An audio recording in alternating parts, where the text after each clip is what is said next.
जहां पूरे देश में रिवाज बदला है, तो हिमाचल प्रदेश में भी अब की बार रिवाज बदलेंगे।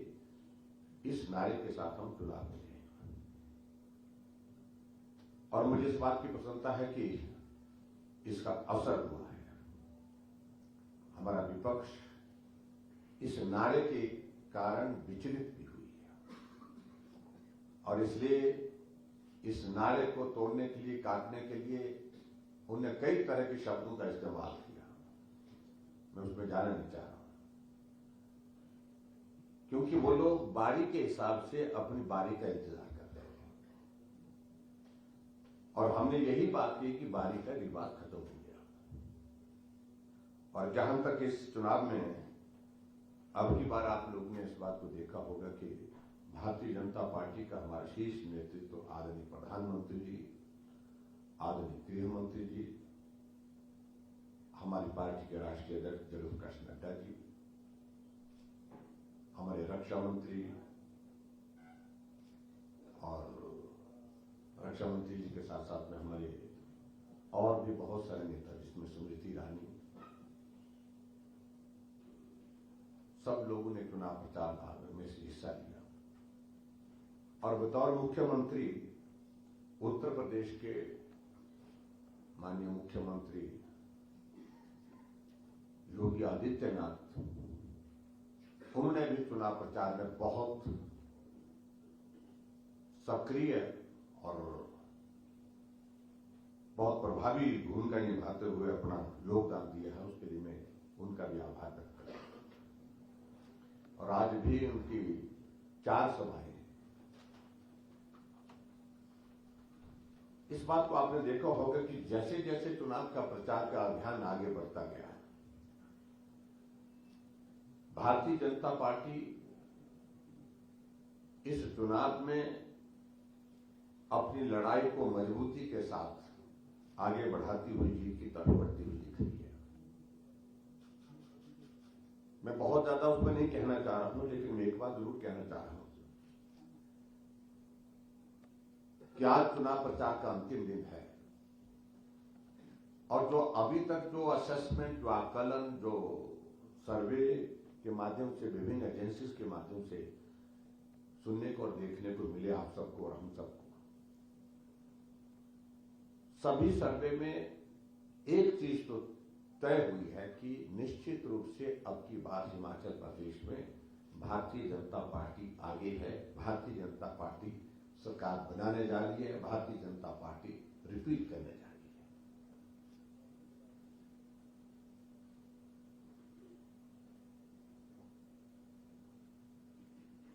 सर्वे एक गलत हो सकता है, 2 गलत हो सकता है, सभी गलत होंगे, ऐसा मेरा मानना है कि ऐसा संभव नहीं है। और खासतौर से जिन मुद्दों को लेकर के अब की बार हमने चुनाव में ये अपनी बात कही,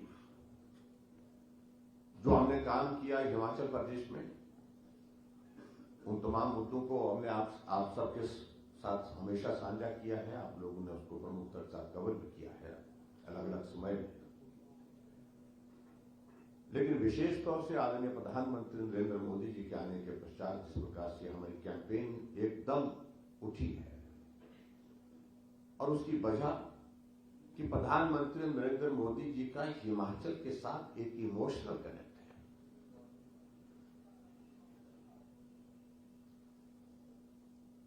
और जिसको हम कहने पे हम कहें वो व्यवहार में है।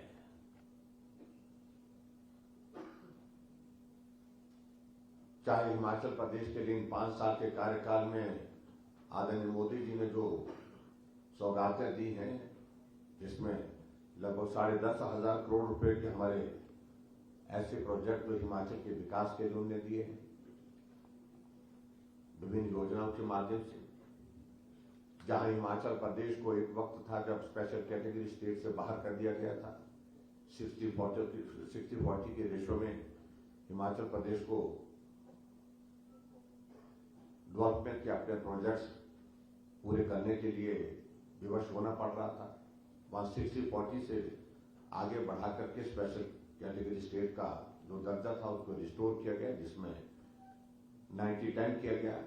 90% केंद्र, 10% प्रदेश सरकार। एक बहुत बड़ा योगदान मैं कह सकता हूं कि ये बहुत बड़ा एहसान हिमाचल प्रदेश के ऊपर हुआ और जिसके कारण हिमाचल प्रदेश में हम बहुत सारी योजनाओं को आगे बढ़ाने में सफल हो पाए। और इसके अतिरिक्त जो विजिबल प्रोजेक्ट्स हमारे पास जो जमीन पर है, अटल टनल रोहतांग, जिसको एक परिस्थिति ऐसी आ गई थी जिसके बारे में कहा गया था कि शायद रुकना पड़े, क्योंकि जियोलॉजिकल उसमें सरप्राइजेस जिस प्रकार से बीच में आ गए थे, पानी ऐसा आ गया था उसमें एक पॉइंट पर सीरी नाला करके, जहां हाथ खड़े हो गए थे। लेकिन आदरणीय प्रधानमंत्री जी ने कहा कि इसमें जो भी सहयोग की आवश्यकता है वो सहयोग दिया जाएगा, लेकिन ये काम पूरा करना है, ये अटल जी का स्वप्न है, इसको हम भी इसको साकार करना चाहते हैं। आखिर काम शुरू हुआ और काम शुरू होने के पश्चात मुझे इस बात की खुशी है कि उस काम को पूरा किया गया और 3 अक्टूबर 2020 को अटल टनल रोहतांग 3,500 करोड़ रुपए की लागत से बनकर के तैयार हुई, वो डेडिकेट की गई।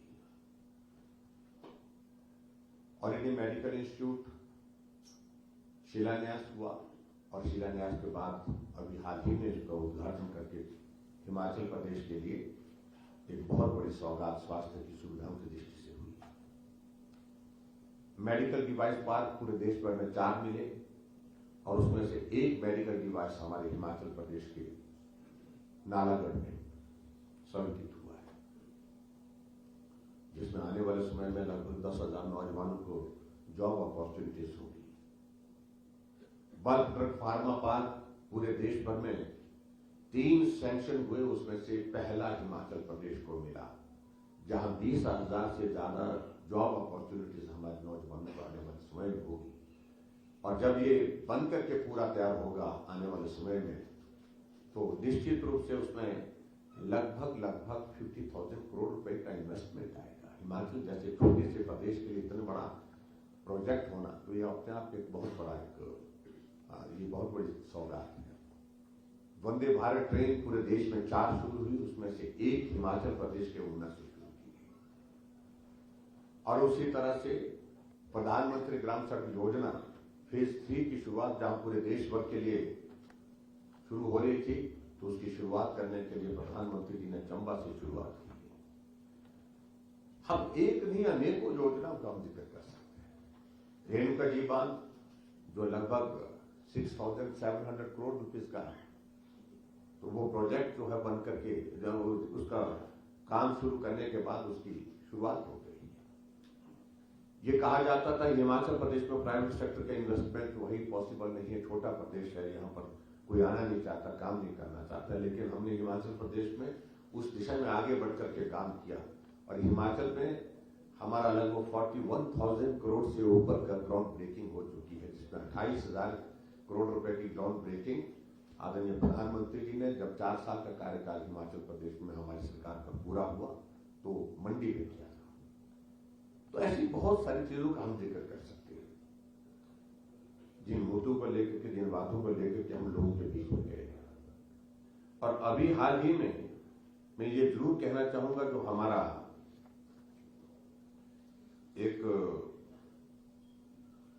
संकल्प पत्र जो हमने जारी किया, जिसमें हमारी 11 कमिटमेंट्स हैं, मैं उन सारी चीजों को दोहराना भी नहीं चाह रहा, लेकिन इसका एक पोर्शन पर मैं जिस पर हमने ज्यादा फोकस किया, जो पहली बार हिमाचल में इस प्रकार से महिला जो हमारी आबादी का आधा हिस्सा है, महिला सशक्तिकरण की दृष्टि से हमने बहुत महत्वपूर्ण कदम उसमें उठाने की दिशा में एक पहल की है और एक पोर्शन उसका अलग से डेडिकेट किया है, वो भी 11 कमिटमेंट्स के साथ, और जिसमें आप लोगों ने इस बात को देखा भी होगा।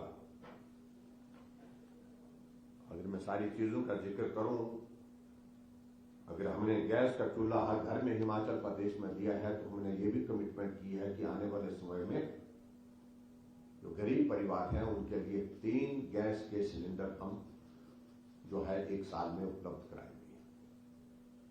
और उसी तरह से हम आगे बढ़कर के और भी बात कह सकते हैं जो हमने हिमाचल प्रदेश में एक शगुन योजना चलाई थी, जब बीपीएल परिवार की बेटी की शादी होती है उसके अंतर्गत हम 31,000 रुपये उसके खाते में डाल करके उसको आशीर्वाद देते हैं सरकार की ओर से।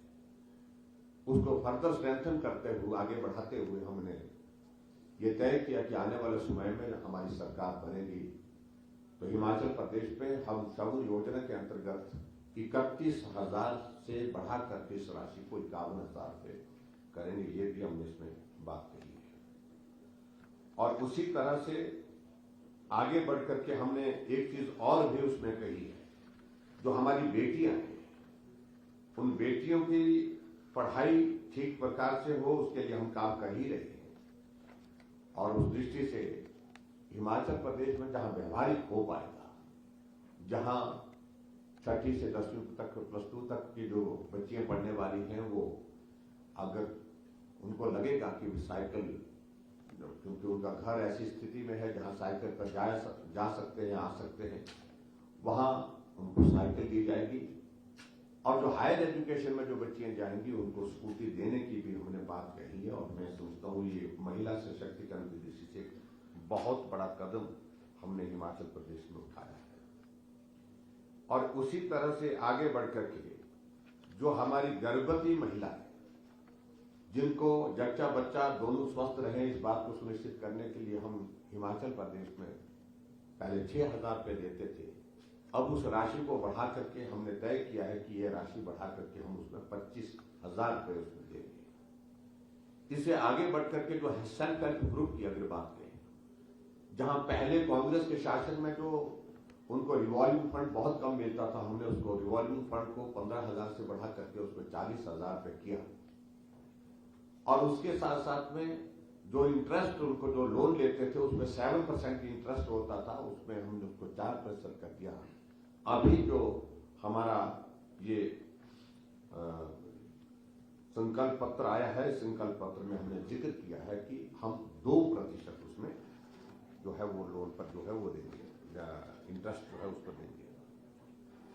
और इसी तरह से हमने एक और चीज को लेकर के भी अपनी बात कही है कि जो हमारी बेटियां हैं उनके लिए हिमाचल प्रदेश में इस बात को हम सुनिश्चित करेंगे कि 33% आरक्षण पढ़ाई में, ट्रेनिंग में और इसके साथ साथ में हिमाचल प्रदेश में सरकारी नौकरी में महिलाओं को देंगे। इस बात को भी हमने सुनिश्चित करने की दिशा में अपनी कमिटमेंट की है।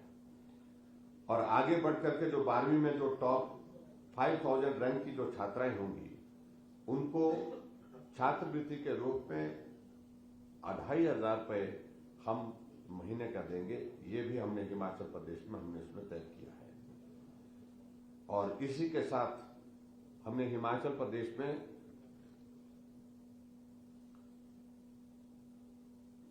ये भी हमने कमिटमेंट की है कि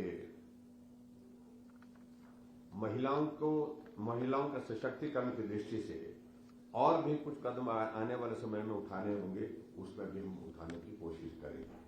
और वैसे भी इस बात को मैं जरूर कहना चाहूंगा कि इससे पहले ही हमने हिमाचल प्रदेश में एक बात को सुनिश्चित किया कि अगर महिलाओं की आबादी कुल आबादी का आधा हिस्सा है तो हमने बसों में आने जाने का किराया भी उनका आधा पहले ही कर दिया है।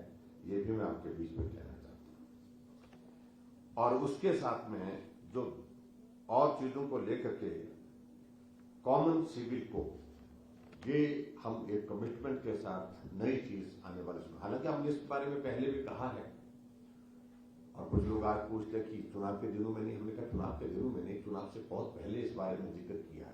हम उस दिशा में आगे बढ़ रहे हैं और इसके लिए हम जल्दबाजी नहीं करेंगे। सारी टेक्निकल चीजों को हम थोड़ा एग्जामिन भी कर लेंगे और उसके बाद इसमें क्या रास्ता आगे निकल सकता है उस रास्ते पे आगे बढ़ करके उस दिशा में बढ़ने की कोशिश करेंगे। ये भी हमने इस बार सुनिश्चित करने का ये किया है।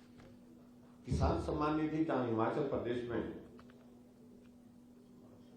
6,000 रुपये हर किसान के खाते में आते हैं, जो हमारे छोटे और लघु किसान हैं उनके खाते में 6,000 रुपये एक साल का जाता है।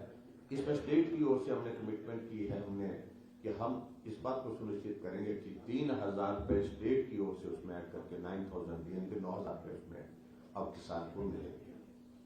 और उसी तरह से आगे बढ़ते हुए मुझे इस बात को लेकर के भी प्रसन्नता है कि जो हमारा बागवानी का क्षेत्र, क्योंकि बागवानी की जो एप्पल की इकोनॉमी हमारे हिमाचल प्रदेश में लगभग 5,000 करोड़ की है, उस सारी चीज को लेकर के हम गंभीरता से प्रयत्न करते हैं। पीछे जो एक पैकेजिंग के मटेरियल में एक 6% की इंक्रीज आई जीएसटी में थी, तो उसमें हमने कहा कि इसको हम स्टेट की ओर से कॉम्पनसेट करेंगे, हम इंश्योर करेंगे जीएसटी उस पर 12% से ज्यादा ना बढ़े।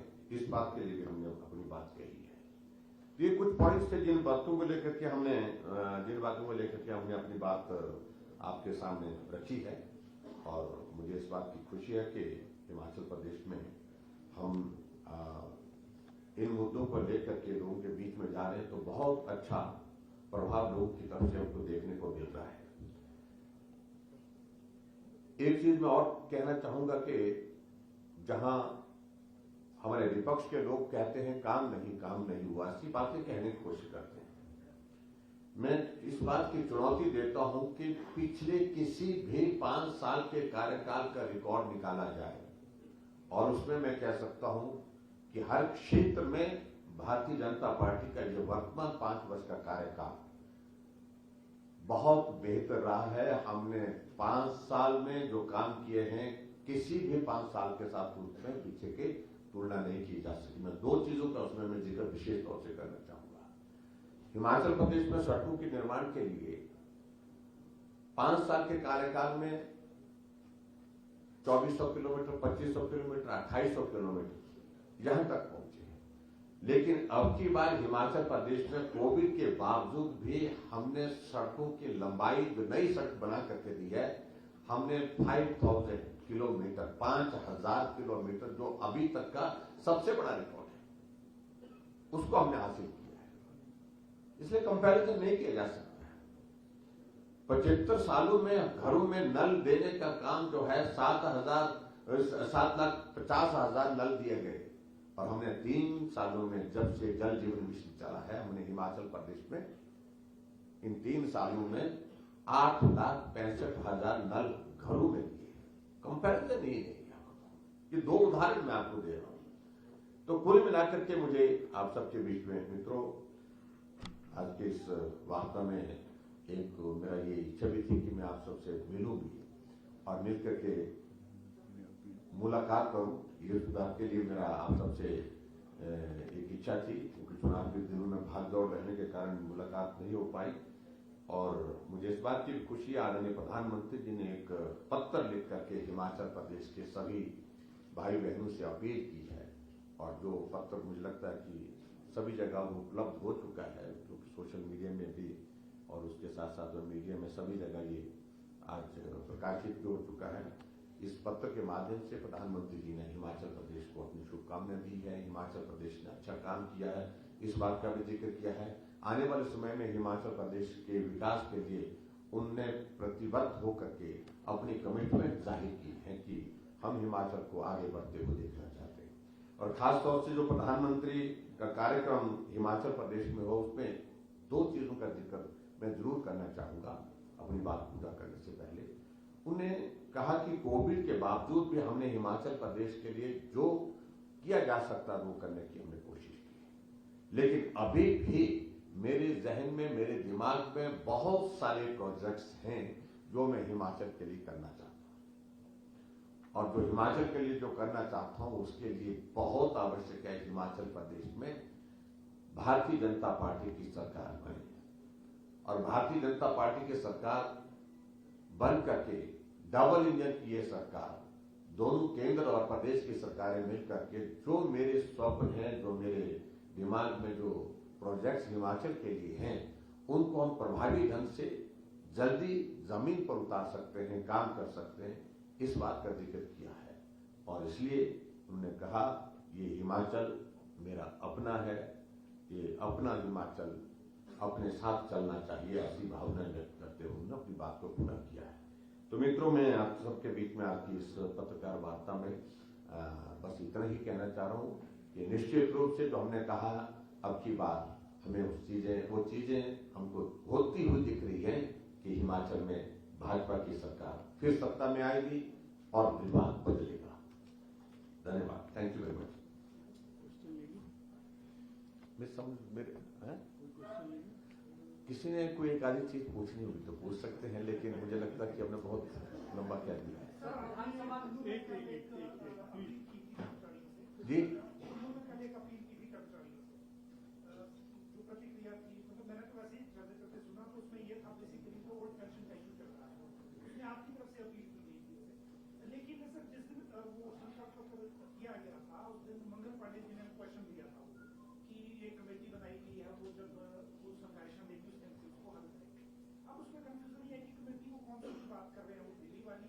ना, कमेटी जो हमारी हिमाचल प्रदेश में हाँ चीफ सेक्रेटरी वाली कमेटी है, वो कमेटी ने अपनी पूरी एक्सरसाइज की है।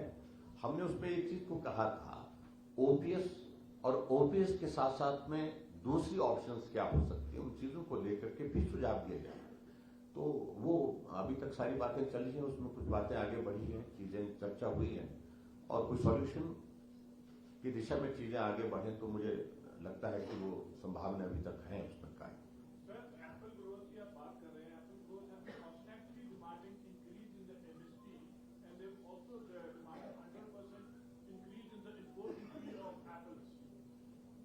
देखिए, ये बात ठीक है और इंपोर्ट ड्यूटी का विषय तो हमने केंद्र के समक्ष रखा है। कुछ उसमें टेक्निकल चीजें हैं जिसके कारण कुछ चीजों में कठिनाई भी आ रही है, लेकिन फिर भी उसके बावजूद हमने कहा कि अगर जो इंपोर्ट ड्यूटी अगर उसमें ज्यादा बढ़ती है, ज्यादा लगती है, तो स्वाभाविक रूप से हमारे हिमाचल प्रदेश के लिए जो हमारा जो एप्पल है उसकी वैल्यू बढ़ती है, उसके हमको जेन्युइन रेट्स जो मिलने चाहिए उसमें मदद होगी। उसमें एक बात हमने कही है और इसको हम दोबारा भी लगातार इस सारे मामले को लेकर के हमेशा उठाते हैं। जहां तक दूसरी जो एमएसपी की अगर बात कह रहे हैं, तो उसमें हमने इंक्रीज किया, 25 पैसे कांग्रेस बढ़ाती थी, हमने 1 रुपए बढ़ाया है और मैं मानता हूं अभी भी उसमें उससे ज्यादा लोगों की अपेक्षा है। उस दिशा में आगे बढ़कर के काम करेंगे, निश्चित रूप से करेंगे।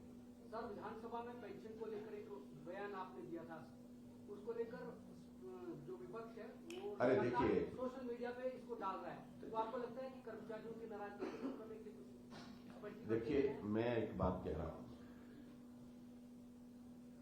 ये ओपीएस वाला विषय हमारी बड़ी स्पष्ट इस बारे में कई बार बातें हो चुकी है। पहले तो नैतिक अधिकार कांग्रेस पार्टी को है ही नहीं कि ओपीएस को बहाल करने की बात करें, कि जिस पार्टी के नेतृत्व ने पूरे देश भर में सबसे पहले एमओयू साइन किया, पूरे देश भर में सबसे पहले ओपीएस को समाप्त करके एनपीएस को लागू किया, उन्हें कोई अधिकार नहीं है कि वो इस मुद्दे को राजनीतिक दृष्टि से इस तरह से उठाए।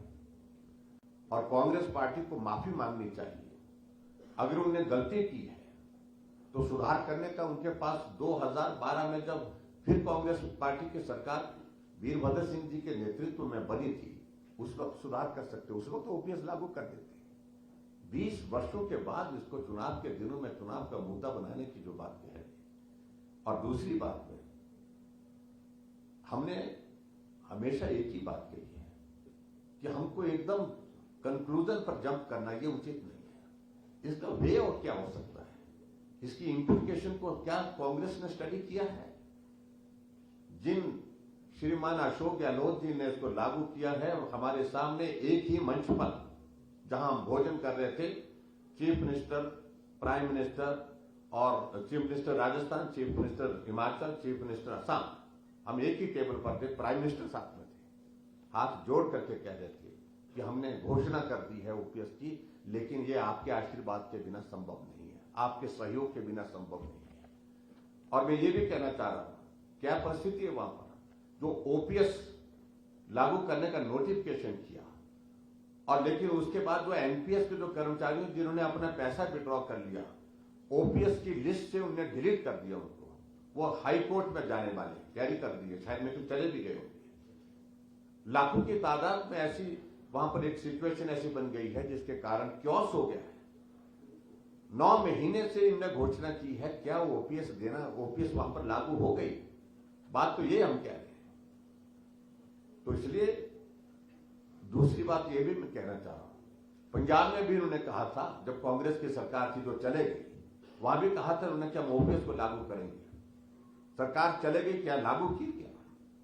इसलिए कर्मचारियों से मेरा विनम्र निवेदन है, आपकी भावनाओं को हम सम्मान करते हैं, आपकी भावनाओं को हम समझते हैं, लेकिन इस प्रकार से राजनीतिक मकसद के साथ जिस प्रकार कांग्रेस इस मुद्दे को उठाने की कोशिश, कम से कम इससे आप सचेत हों। कांग्रेस न देश में उसका भविष्य है, ना ही प्रदेश में, और आपके इन सारी बातों का समाधान कभी कहीं होने की दिशा में आगे बढ़ेगा तो वो भाजपा की सरकार ही रहेगी। सर, कांग्रेस ने अभी से जनसभाओं में कहना शुरू कर दिया कि जिस तरह से भाजपा धन बल का उपयोग कर रही है तो ईवीएम में भी गड़बड़ी की आशंका जताई। तो इसका मतलब हमारी जीत पक्की कर दी होगी, क्योंकि जब ईवीएम का जिक्र करते हैं तो मालूम पड़ता है, उसे मालूम पड़ जाता है कि ये चुनाव हार है। So thank you very much, बहुत बहुत धन्यवाद, क्योंकि आज 5 बजे तक ही है चुनाव प्रचार होगा, भागना पड़ेगा आपको थोड़ा सा। Thank you very much, please, thank you. तो आप सबका इतनी संख्या में आने के लिए धन्यवाद। आपके लिए हल में आपका आयोजक ने लेकर एक इम्पोर्टेंट इन्फॉर्मेशन